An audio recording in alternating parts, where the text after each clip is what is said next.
For more than 50 years, no human has traveled beyond the Earth's orbit. But today, that is about to change. NASA is set to launch its highly anticipated mission to the moon. 3, 2, 1. Boosters in ignition. And liftoff. We rise together. 4 people are about to ride a rocket that has already shown signs of failure. On April 1st, they will launch toward deep space on a system that is years late, massively over budget, and already tested in ways that did not go as planned. The part that must protect them during the most violent moment of the mission has already behaved in a way no engineer predicted. NASA says it is ready. Today, April 1st, 2026, at 6:35 p.m., NASA's Space Launch System rocket lifted off the pad with 8.8 million pounds of thrust, carrying the Orion spacecraft and the Artemis II crew into orbit. America's return to deep space has begun. But there is one critical truth NASA has still not said out loud, the detail that defines just how dangerous this mission really is. And if what they're holding back is worse than expected, what exactly are these 4 people walking into? The question NASA refused to answer. NASA engineers went quiet the moment the most frightening question was asked. Just one simple sentence. What are the chances these 4 astronauts die? That was the question put directly to John Honeycutt during the March 12, 2026 Flight Readiness Review. Honeycutt is a 36-year NASA veteran and the chair of the Artemis II mission management team, the person whose entire job is to know exactly how safe this mission is before 4 human beings sit on top of that rocket. This number tells you how close the mission is to ending in fire. Instead, Honeycutt gave a vague, uncomfortable range no one wanted to hear. He said that for brand new rockets on their first flight, the failure rate can be as high as 1 in 2. 1 in 2. Half of all brand new rockets fail on their first attempt. Artemis II is not the first flight, it is the second. So the risk should have dropped. That's what any reasonable person would expect. So what are the real odds? His answer: not as dangerous as 1 in 2, but also not as safe as 1 in 50. Somewhere in that wide, terrifying gap. That range is not comforting, it is a warning. So, where's the real number? Because it exists. NASA has already calculated it. They have internal risk models, spreadsheets of failure modes, probabilities for every nightmare scenario. Fire, explosion, loss of control, failure to return. They know. They simply chose not to tell you. Other missions had numbers. Before SpaceX Crew Dragon launched astronauts in 2020, NASA published the risk estimate: 1 in 276. Before Boeing Starliner carried its first crew in 2024, 1 in 295. Both public. So why not this time? Because NASA has done this before. During Apollo, a full internal risk study was completed.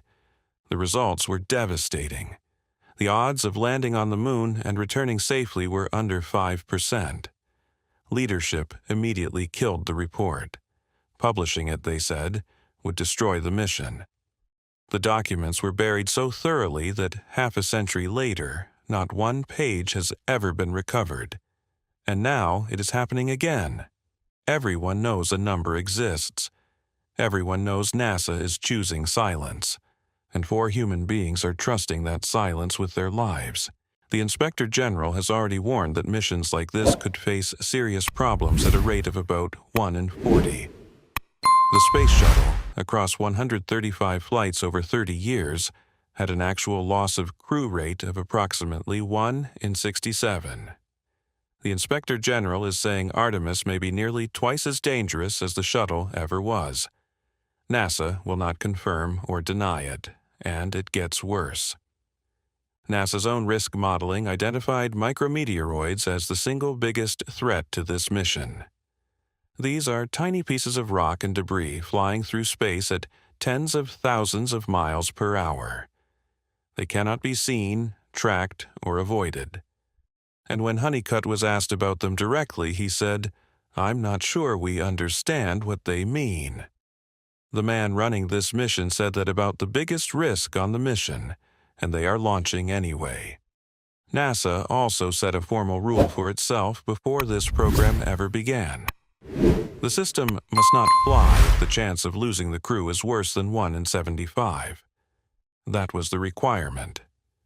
So, did they meet it? Here is what we know. NASA ran internal risk assessments, but they chose not to release them publicly, which means no one outside the agency can verify whether this mission actually meets NASA's own safety standard. They set the bar, then they hid the results. And in the middle of all this, there is a date. April 1st. 4 astronauts will climb into that spacecraft that day. They will trust every system, every decision made behind closed doors. But the one number that tells you how safe they really are has been kept from you. If the number was reassuring, why not say it? The refusal to answer that question was not the first warning sign on this mission. It wasn't even the second. To understand how we got here, you have to go back to the beginning, back to a rocket that was already in trouble before it ever left the ground. This is the rocket that was supposed to launch in 2016. It was supposed to be ready in 2016. That was what NASA told Congress. That was what billions of dollars were allocated for. It finally launched in November 2022, 6 years late. And by that point, the cost had exploded from an original estimate of around $5 billion to well over $23 billion just to develop. Every single time this rocket lifts off, it costs more than most countries spend on their entire space program in a year. This is the rocket NASA is about to put 4 human beings on. The Space Launch System, SLS, is the most expensive rocket ever built. It was designed and contracted through a process that critics inside and outside NASA have described for years as broken. The Government Accountability Office flagged it repeatedly for cost overruns and schedule failures. NASA's own Inspector General called the per-launch cost unsustainable. So why is it still flying? Because it is the only rocket on Earth right now that can send people to the moon. SpaceX Starship is still in development and has suffered multiple catastrophic failures during testing. Blue Origin's New Glenn has reached orbit exactly once. Until one of those vehicles is ready and certified for human lunar flight, the SLS is the only option NASA has. That is not a position of strength, that is a hostage situation. And the people who fund this program know it. There is something else that makes this even harder to ignore. Humans have already been to the moon. The Apollo program did it in the late 1960s and early 1970s. Astronauts landed, walked on the surface, and came back safely. So, the question people keep asking is simple. What happened? Why does it feel like we are starting over? The rocket that took them there was called the Saturn V. It worked. It carried humans all the way to the moon and back. But that rocket is gone. The factories were shut down. The parts were no longer made. The engineers retired or passed away. The exact way it was built was never fully preserved in a way that could be restarted. So NASA is not continuing where it left off. It is rebuilding everything from scratch. New rocket, new systems, new problems. And this time, the environment is different. More politics, more scrutiny, less room for failure. In early 2026, the Trump administration proposed retiring the SLS and Orion spacecraft after Artemis III, meaning Artemis II, and Artemis III would be the last 2 flights before the entire system is discarded. The program that took over a decade to build and cost tens of billions of dollars would be canceled after 3 flights total. Think about what that does to the people making decisions about this launch. The pressure to fly is not just scientific. It is not just about the moon. It is about survival. If Artemis II slips, If it delays again, if it gives critics another reason to pull funding, the entire program may not recover. China's space program has been advancing steadily during every year Artemis spent over budget and behind schedule. The race is real, and NASA is running it with a rocket it can barely afford to launch. Nearly 4 years passed between Artemis I and Artemis II. 4 years. SpaceX, during that same period, flew dozens of crewed missions, iterating and improving with each one. NASA flew 0, which means the teams building and launching this rocket cannot learn and improve the way you can only learn by doing it repeatedly. Every flight is still, in many ways, like starting over. One flight 3.5 years ago, and now 4 people. Are they speaking as engineers, or are they speaking as an agency that cannot afford to say anything else? Against that backdrop, the teams responsible for Artemis II began their final countdown, and almost immediately something broke. The seal, the rollback, and the fix nobody tested. Before a rocket carries human beings, it goes through something called a wet dress rehearsal. This is a full test where engineers load the rocket with real fuel, real pressure and real conditions, just without ignition. It is meant to expose hidden problems before launch day. For Artemis II, the Space Launch System and the Orion spacecraft went through this process twice. The second test looked clean. No major alarms, no obvious failures. On the surface, everything seemed ready, but engineers kept digging, and that was when they found something that should not have been there. In late February, a new problem appeared. Helium was not flowing properly through part of the rocket's upper stage. To understand how serious this is, you need to understand what helium does inside a rocket. Helium is not fuel. It does not burn. It does something just as important. It keeps the fuel system stable. It pushes propellant through the lines. It clears those lines of unwanted gases. It keeps pressure inside the tanks at the right level so the engines receive a steady flow. If helium does not flow correctly, the engines can starve. Pressure can drop. Fuel delivery can become unstable in a rocket. That is not a small issue. That is a chain reaction. The problem was serious enough that NASA stopped everything. Launch dates in March were canceled. The rocket was rolled back from the launch pad into the massive building where it had been assembled. Inside, the investigation began. This was not a quick fix. Engineers had to treat it like a crime scene. They used X-ray scans to look inside the system. They recreated the failure in lab conditions. They traced the problem step by step. What they found was simple but deeply disturbing. A seal had shifted just enough to block part of the helium flow. Not completely, just enough to disrupt the system. Here is where it gets dangerous. That seal sits inside the interim cryogenic propulsion stage.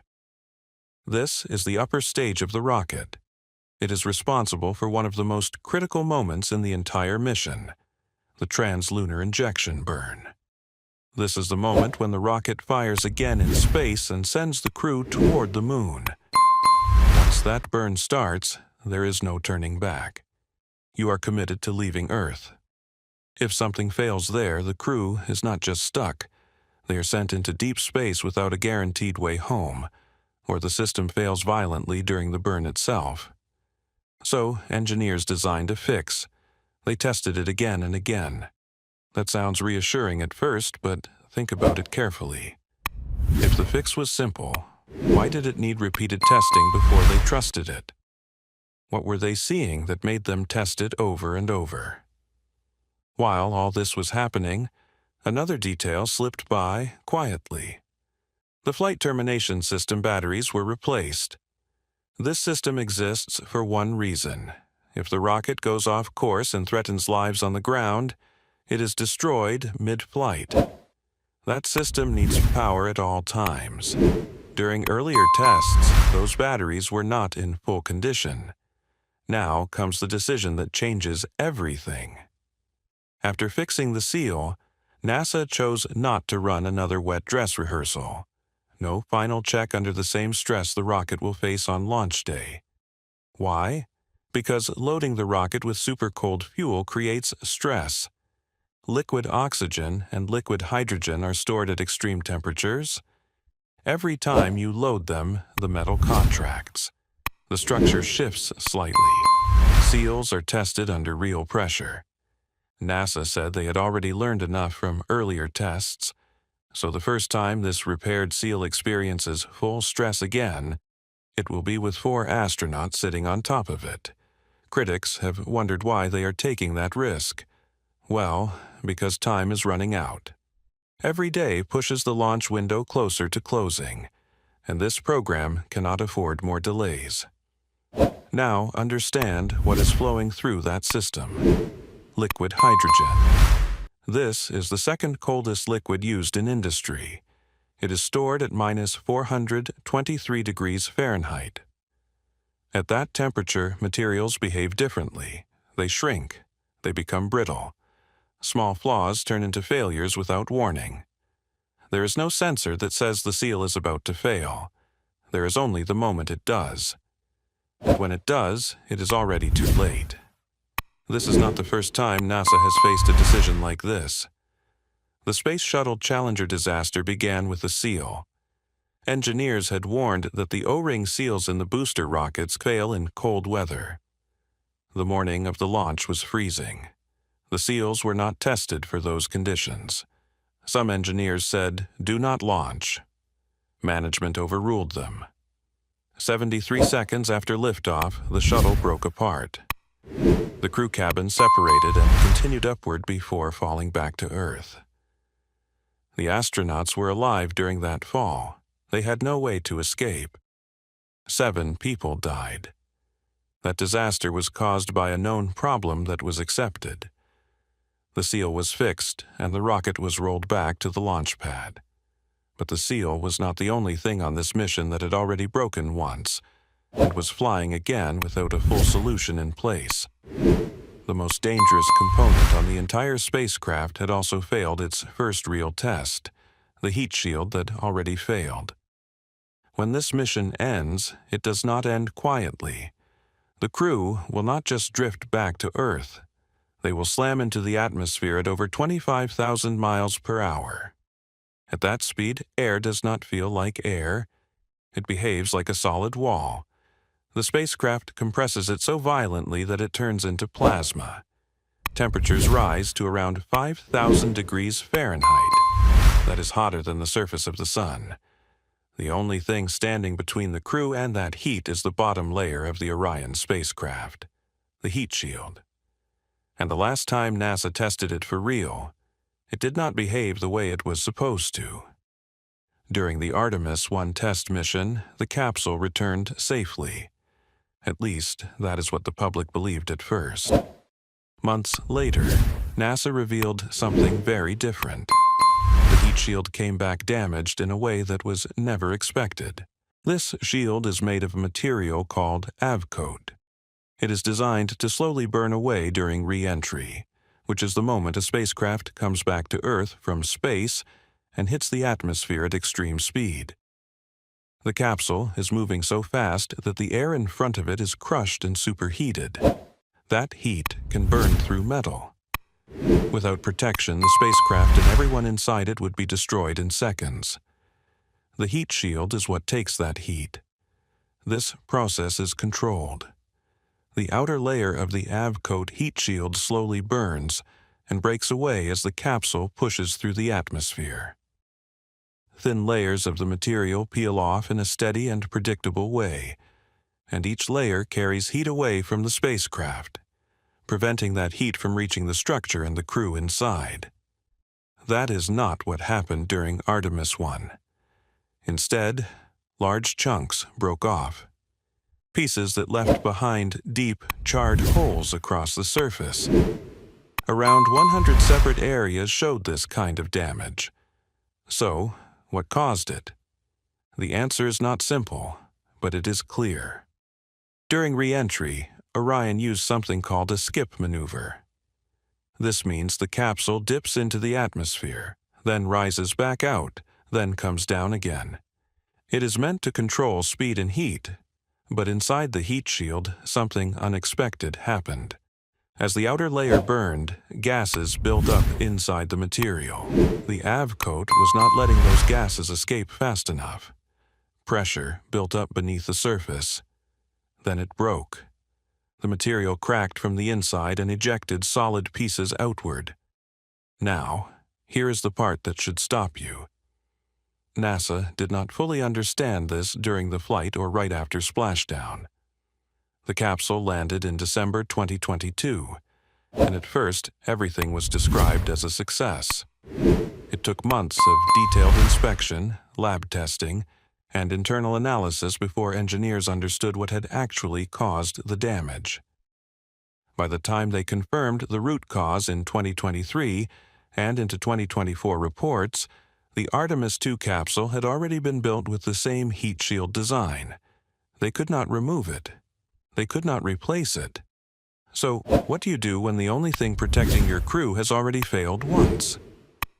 NASA did not redesign it. They changed the way the spacecraft comes back to Earth. Instead of using the same skip maneuver, they will bring it in at a steeper angle, a faster descent with less time exposed to peak heating. That is the fix. But does that solve the problem? Even experts inside NASA are not fully convinced. Charles Camarda, a former NASA astronaut and Columbia disaster investigator, has been very direct. He says NASA does not fully understand what happened. He says this new approach should have been tested on an uncrewed mission first. It was not. Another expert gave a risk estimate for failure somewhere between 1 in 5 and 1 in 50. That is saying, we do not know how safe this really is. Even those who support the mission admit something uncomfortable. The heat shield will crack again. That is expected. The question is not if it cracks. The question is how much, and what happens if it cracks too far. Under the AV coat layer, there is another structure, a composite material. It is not designed to take the full heat of re-entry. It is a backup, a last layer that can survive for a short time, a very short time. Engineers call it the last line of defense. If the heat gets past the main shield, that is what is left between the crew and destruction. And there is more. During Artemis I, something else happened that was not widely discussed. The bolts that separate the crew module from the service module during descent were damaged by heat. 3 out of 4 showed melting and erosion. These bolts are critical. If they fail, the crew module may not separate cleanly. Recovery becomes uncertain. NASA added more protection around them for Artemis II, but this was not highlighted publicly. Now, look at history. The Space Shuttle Columbia disaster was also a heat shield failure. During launch, a piece of insulating foam broke off from the shuttle's external fuel tank. That foam was meant to protect the tank from extreme cold, but it came loose and struck the wing at high speed. It hit the leading edge and created a hole in the heat shield. NASA saw the strike on camera. They reviewed it. They analyzed the data and decided it was not a serious threat. 16 days later, during re-entry, superheated plasma entered through that hole. It destroyed the shuttle from the inside. 7 astronauts died. That failure began with damage that was visible, known, understood to some degree, and still it was accepted. Now we have a spacecraft that returned with 100 damage points on its heat shield, a failure mode that was not predicted, a fix that has never been tested in real flight conditions, and a crew that will trust it anyway. The heat shield, the seal, the skipped verification test. Each one is a decision that can be individually defended, but there is more.